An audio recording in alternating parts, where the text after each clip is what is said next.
একটা স্কুলের মধ্যে স্কুল ইউনিফর্ম পরে স্কুলের মাঠে মারপিট, দেখবেন মারপিট, দেখুন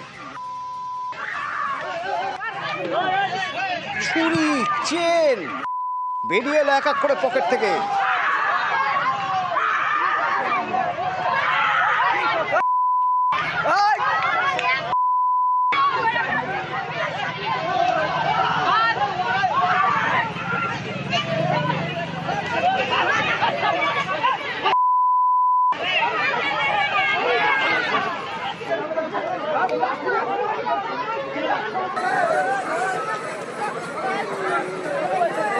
যে ছবি দেখছেন মুর্শিদাবাদের দৌলতাবাদের ছবি, কিন্তু এই মারপিটের কারণ কি? এখানে অনেকেই তো দেখছি স্কুল ইউনিফর্ম পরে রয়েছে, এটা স্কুলেরই মাঠ, কিন্তু এখানে হচ্ছেটা কি?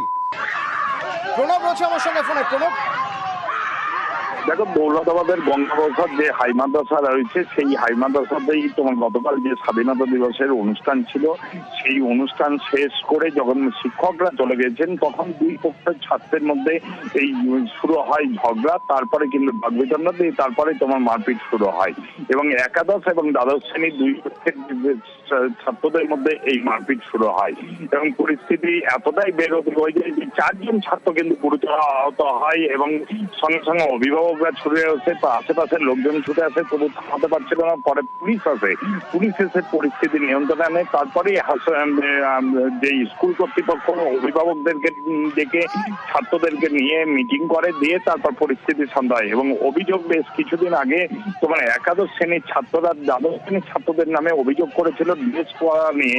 স্কুলের ড্রেস তারা ঠিক মতন ভাবে পরে আসছে না এবং বহিরাগত কিছু ছেলেপেলে নিয়ে আসে। এই অভিযোগটা করা নেই কিন্তু গতকালকেও তোমার একই ধরনের ঘটনা ঘটতে শুরু করে। তারপরে কিন্তু এক পক্ষ আরেক পক্ষের ওপর চড়াও হয় এবং ক্রমে তোমার মারপিট এবং তাদের 4 জন ছাত্র তোমার আহত হয়। যদি পুরো ঘটনার নজর রাখতে স্কুল কর্তৃপক্ষ বলেছে নজর রাখা হচ্ছে, এরপর যদি এই ধরনের ঘটনা ঘটে তাহলে কিন্তু সেই ছাত্রকে বহিষ্কার করার মতন সিদ্ধান্ত নেওয়া হবে। ধন্যবাদ। এখানে বাইরেকার ছেলের একটু উৎপাতটা বেশি হয়েছে।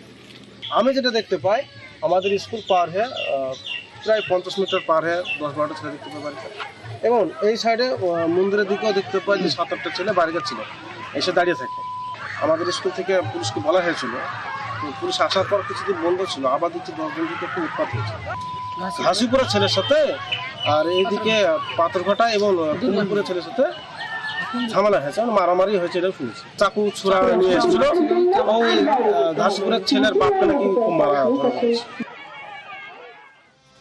15ই আগস্ট পাড়ায় পাড়ায় ফুটবল টুর্নামেন্ট হয়। আসলে ফুটবল তো বাঙালির একটা আবেগ, তো সেই আবেগের বহিঃপ্রকাশ নাকি দাদাগিরি, যা খুশি তাই করা যায় যেহেতু নেতা, বলা মুশকিল। কিন্তু যা হলো তা নক্কারজনক, লজ্জার। রেফারির সিদ্ধান্ত পছন্দ না, নেতা ঢুকে গেলেন মাঠের মধ্যে, ধাক্কা ধাক্কি, রেফারিকে সপাটে লাথি। ওই দেখুন,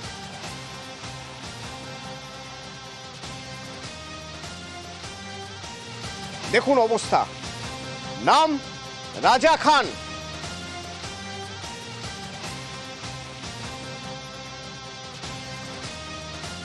আচ্ছা, কে এই রাজা খান? এই রাজা খান মাঠে ঢুকে রেফারিকে মারার মতো সাহস পান কি করে? শোভন রয়েছে আমার সঙ্গে সরাসরি, একবার কথা বলবো। শোভন, প্রথমে একটু জানতে চাইবো, গতকালের এই ঘটনা কোথাকার ঘটনা? খেলার মাঝখানে যিনি ঢুকে পড়লেন তার নাম রাজা খান, তিনি কে? এই আচরণের কারণ কি? দেখো অতনুদা, গতকাল এই ঘটনাটি ঘটেছে মেদিনীপুর শহরের যে চার্চ স্কুল ময়দান ছিল, সেই চার্চ স্কুল ময়দানে এই ফুটবল টুর্নামেন্টের আয়োজন করা হয়েছিল এবং সেই ফুটবল টুর্নামেন্টে দুটি দল অংশগ্রহণ করেছিল। একটি হচ্ছে রাজা খানের দল অস্মিত 11 এবং অন্যটি ছিল কামারপাড়া যুব সংঘ। এই দুই দলের মধ্যে খেলা হচ্ছিল এবং প্রথম যে গোলটি রাজা খানের দল, সেই দল কিন্তু প্রথম গোল দেয় এবং দ্বিতীয় কিছুক্ষণ পর কিন্তু সেই গোল শোধ করে দেয় কামারপাড়া যুব সংঘ এবং সেই নিয়েই মূলত ঝামেলা। যখন কামারপাড়া যুব সংঘ গোল শোধ করেন এবং সেই গোল যখন গোলকিপারের মধ্যে গিয়ে ঢুকে পড়ে, তখন কিন্তু যে রেফারি ছিলেন সেই রেফারি কিন্তু সেই গোল ঘোষণা করেন। এই গোল ঘোষণাই মেনে নিতে পারেননি যে রেফারিকে মারা হলো, তার বক্তব্য একবার শুনবো। একটা খেলা পরিচালনা করতে গিয়ে আমাদের রাজা খানের একটা টিম ছিল, রাজা খানের টিম একটা গোল করে এগিয়ে রয়েছিল, সেটা শোধ হওয়ার পরেই গোল পোস্ট থেকে একটা ইয়ারে ঢুকে গেছে। সেই বলটাকে কেন্দ্র করে না মানার জন্য নারাজ হয়েছিল যে না এটা গোল হয়নি। আমি সেই ডিসিশন দিয়েছি গোল হয়েছে। ডিসিশন নেওয়ার সাথে সাথে আমার মাঝ মাঠে আমাকে পা দিয়ে লাথি মারা এবং হাত দিয়ে রাজা খান আমাকে মেরেছিল। শুধু যে রেফারি মার খেয়েছেন তা নয়, দর্শকরাও ছাড় পাননি। শুনুন। খেলা হচ্ছিল, কাজ শেষ করে খেলা দেখতে গেছিলাম চার্জের মাঠে, তো বুঝতে পারিনি তোমার রাজা খান ওই একটা রেফারিকে প্রচুর মারছিল। আমরা দেখতে গেছিলাম, দিয়ে এসে করে আমাকেও বুঝলো শুনে আচমকা মারধর করেছে। এগুলোই গলা টিপে রেখেছে 4-5 জন মিলে।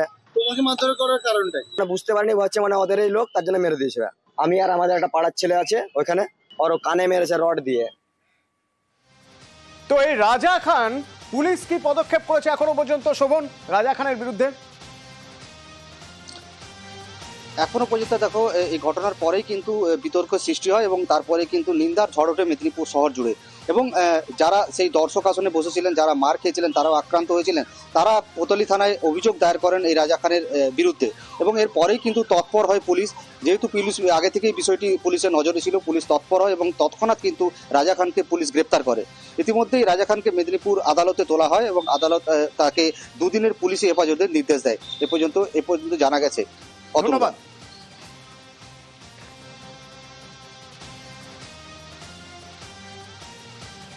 যখন নিয়ে যাওয়া হচ্ছে তখন রাজা খান অবশ্য মানছেন তিনি ভুল করে ফেলেছেন, ভুল হয়ে গেছে। বলবে খেলা হয়ে গেছে, কি বলবেন এই ধরনের ঘটনা? আপনি কি এর জন্য অনুতপ্ত? ভুল হয়ে গেছে, ভুলের সাথে ভুল হয়ে গেছে। বলবে খেলা হয়ে গেছে, কি বলবেন এই ধরনের ঘটনা? আপনি কি এর জন্য অনুতপ্ত? ভুল হয়ে গেছে, ভুলের সাথে ভুল হয়ে গেছে। ভুল হয়ে গেছে বলে এখন কি আর পার পাবেন? ভিডিও তো ভাইরাল, হাতে হাতে ঘুরছে ভিডিও, আর এ নিয়ে রাজনৈতিক চর্চাও চলছে খুব। অত্যন্ত নিন্দনীয় ঘটনা, কারণ যে কোনো টুর্নামেন্টের সময়তে বলাই থাকে যে রেফারির সিদ্ধান্তই চূড়ান্ত। ফলে মাঠে ঢুকে রেফারির গায়ে হাত দেওয়াটা ভীষণভাবে অন্যায়, অপরাধের শামিল। আমি বলবো যে যিনি এই ঘটনা ঘটিয়েছেন তিনি তার কাছে এর জন্য ভুল স্বীকার করে নি। এর আগে কোনো সময় ঘটেনি, এবারে কোনো রকম একটা সিদ্ধান্তের ক্ষেত্রে হয়েছে, কিন্তু যে এই ধরনের ঘটনা করেছে তার ভুল স্বীকার করে নেওয়া হচ্ছে। যদি এরকম ঘটনা ঘটে থাকে অত্যন্ত নিন্দনীয়। আমরা বলবো তাকে ভুল স্বীকার করে ক্ষমা চেয়ে নিতে। যদি মাঠে রেফারি এটা করে থাকে, অন্যায় করেছে, তার জন্য ক্ষমা চেয়ে নেবে, ভুল স্বীকার করবে, এটাই হয়। মাঠে কি হয়েছে এটা একটা ক্লাবের ব্যাপার, এখানে পার্টি বা আমাদের পৌরসভা বা আমাদের দলের সাথে কোনো সম্পর্ক নেই। আজকের যে ঘটনা, লজ্জার কোনো ভাষা নেই, ধিক্কার জানানোর ভাষা নেই। তৃণমূল কংগ্রেসের ঘনিষ্ঠ হলে লাথি মারা যায়, বিধায়ক সুজয় হাজরা দিনান রায়ের ঘনিষ্ঠ হলে লাথি মারা যায় রেফারিকে খেলার মাঠে, সৌমেন খানের ভাইপো হলে লাথি মারা যায় মাঠের মাঝখানে, এই ছাড়পত্র কে দিয়েছে? এটা তৃণমূল কংগ্রেসের সংস্কৃতি, তাদের যে কালচার, সেই কালচার তাদের ভাইপোর মাধ্যমে আজকে মাঠে প্রতিফলিত হয়েছে। আমরা ধিক্কার জানাই।